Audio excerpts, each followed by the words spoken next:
Well, I bet, I bet Sabine was going, throughout the entirety of this episode, I bet Sabine was just going, well, this deal is getting worse all the time. Hello, interwebs, I hope you are all here. Hello, interwebs, I hope you're all doing well because we are here to talk about Hello, interwebs, I hope you're all doing well because we are here to talk about the 6th episode of Star Wars Ahsoka, and staying spoil... Hello, interwebs, I hope you are all doing well because Hello, interwebs, I hope you're all doing well because we are here to review the latest episode of Star Wars Ahsoka, episode 6, and I will stay spoiler-free for just a couple minutes here, but oh boy, is that going to be difficult because this was the episode. Again, I'm not going to say anything specific just yet, but this was delivering on so many fronts, many of the things that many of us were coming into Ahsoka for, and it just has me so freaking excited. But what surprised me most, that despite delivering on all these like big, Star Wars fan moments that I've just been waiting for and earning them so well, the thing that I was most enthralled by was the characters that were newest to the Star Wars universe in this show, and that is Baylan. Yet again, Baylan is stealing this series, and I find myself almost even more interested in his background and his worldview and what he is seeking, even more so than the stuff that I have been seeing being built up for years now within Star Wars. And that is just, I think, speaking to the strength of the characterization of everything going on here, because there is no lost moment here. There's no drop beat to my mind. Like, everything this episode just worked, and I was so entranced. And yet, despite all of that, I was most interested in this new guy saying some new things within Star Wars. And it almost, and this is going to be a little bit personal, but it almost has me a little bit angry because, as many of you know, I've been working on a very long Star Wars video that was supposed to come out months ago, but because we're doing animation for it and things like that, has been delayed, and hopefully we're going to release it next month. But a lot of the things that we talk about in that video I think are still worth saying because they're about all of Star Wars as a whole, but are being addressed in this show directly by Baylan, and I'm just like, oh, speak to me because I find you fascinating. And so I'm just like, you're going to ruin my video for me because everyone's going to be like, well, Ahsoka addressed it now. But regardless, I think it'll still be very much worthwhile. But I am very excited for the show. But to talk about the rest of it, let's get right into spoilers because this was wonderful. All right, let us start with the part of this that I just have to talk about. Holy crap, we finally got Thrawn. And I have to say, like, visually, he is a little different than I imagined him from the book. You're never going to get that when you have a live-action actor. But beyond just the visual of an actor playing him, not like a cartoon character or imagination, he was spot on. His look, his eyes, especially when there's a shot where he was standing in the dark and you just saw his red eyes, like, staring at Sabine in that one scene. I was like, oh, this is everything. And his voice was just perfect, and I just love his like calculating feel throughout everything. It was just wonderful. We'll get back to him, but I just needed to say that up front because we were waiting for him, and frankly, he delivered in my book.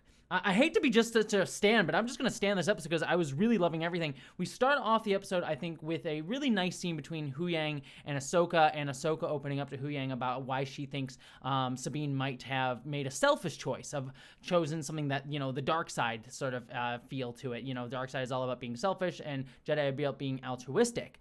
But what I like about that is it kind of ties into the larger theme that we start to see with Baylan here, in that maybe Sabine did make a selfish choice, a choice for herself. Maybe she did make it altruistically for Ezra. Maybe it's a mix of both. And that's where the Jedi need to change to be. That's what Ahsoka needs to change to be something other than the Jedi, to be something new. To be something in between or distinct or completely separate from that dichotomy. And that's what Sabine is representing by making both a selfish and not selfish choice at the same time. And so, Ahsoka having this fear of a binary is something that she's not able to fully deconstruct yet because of her upbringing as a Jedi that we saw last episode. But Huyang to the point is like, maybe this was the only choice she had. Maybe she was, this is the choice that she could make because that's who she is. That's who she always is going to be. And that's fine because that's just who she is. It doesn't need to be these choices between selfish and not selfish. It doesn't need to be this button push into, fascism or democracy that, the Jedi keep telling over and over again. And I really love that sequence. And I love this sort of evocation of the theme of stories that we get with Huyang, even telling the story of a long time ago in a galaxy far, far away. And these are the stories that the Jedi tell themselves. And they're telling a story like Star Wars, these same stories repeating over and over and over and over again. Even the old stories are just the ones that we hear in our galaxy, where we just hear these same, archetypical stories over and over again. And we don't get to hear anything new. The hero's journey over and over and over again. And so that story being told through Huyang, just representative of the long time ago, thematically just really amazing. It was cute to say a long time ago, but it was actually speaking, I think, to something deeper that this episode's getting to.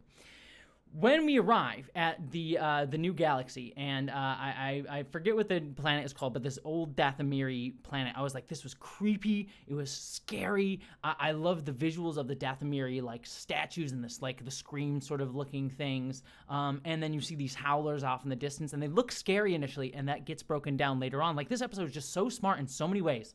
And we see the howlers, and they're scary in the background. But then we arrive at this big statue, and there's the 3 Dathomiri witches. And I was very much getting the 3 witches of fate, like past, present, future, that you see again in a lot of archetypical stories. These 3 pieces of fate, like, so that can tell the threads of history. And that's, again, part of that, like, archetypical story that the hero's journey always pulls from in Western society, Western culture, sort of like, oh, these things from antiquity.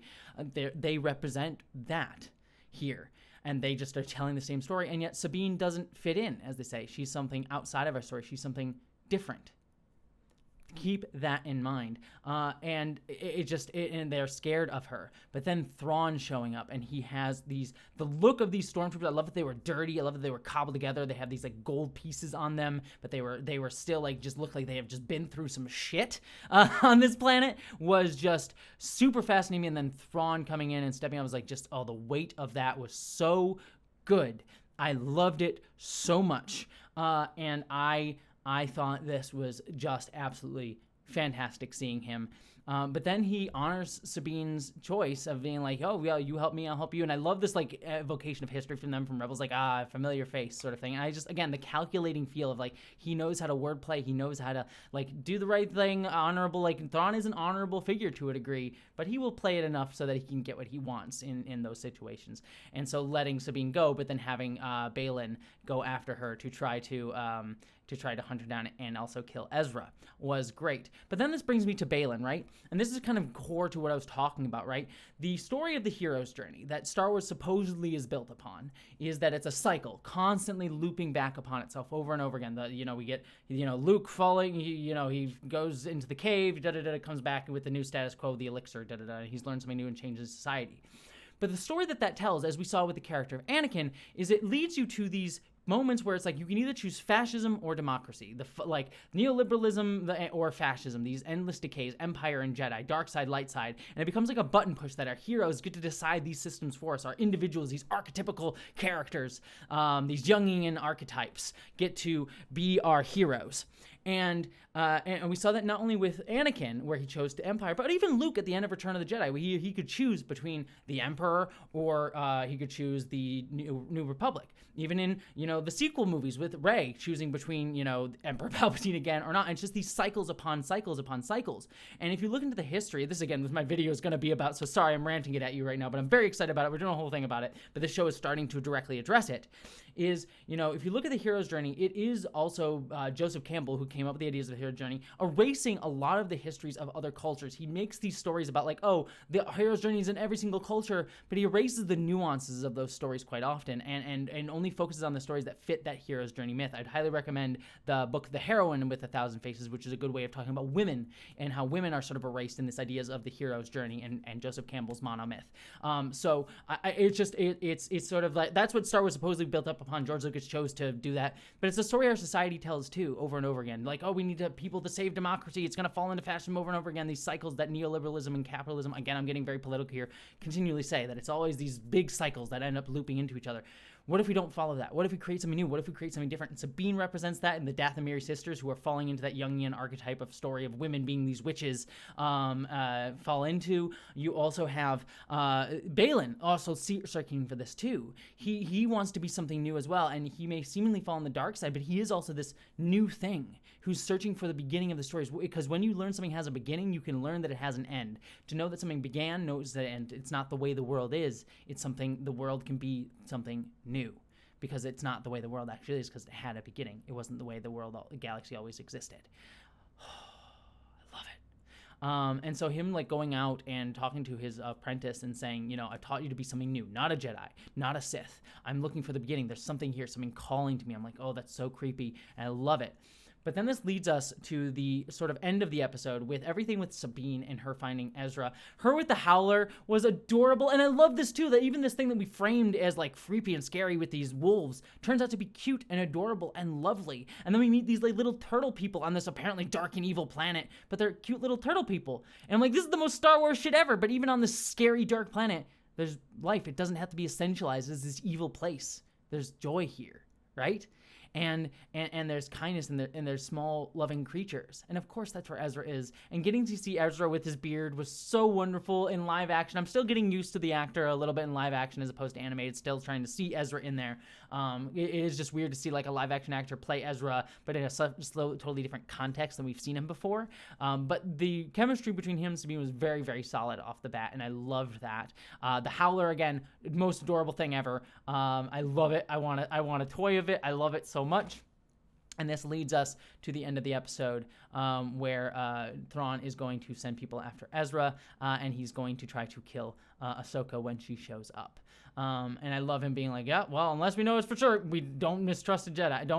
Don't believe that a Jedi's dead, because he's made that mistake before. So I loved all of this. This was phenomenal. If you hadn't guessed, this is touching upon some of my critiques of Star Wars that I've had for a very long time. Check out my video that'll be coming out hopefully next month on that, where we'll be talking about the whole history of, you know, the hero's journey and archetypes and all that jazz within Star Wars. But Ahsoka's touching upon the very critiques that I had for this show, for Star Wars generally. So I am loving this. This was fantastic. What did you all think, though? I'd love to hear your thoughts down in the comments below. But beyond all of that, I hope you all, my friends, live long and prosper.